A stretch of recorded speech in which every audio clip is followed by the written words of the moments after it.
This video will showcase how you wipe the lens.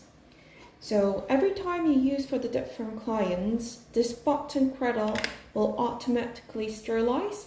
However, this will only sterilize the germs of outside of the lens. If the image is still very blurry with the click of the top button, what you need to do is open it and you're going to wipe this optical lens inside.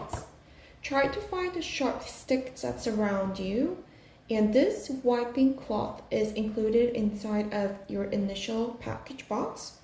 So cover this wiping cloth and try to put inside and then twist very gently a couple times. This will clear the image that you've been captured, and if you have any question, let us know.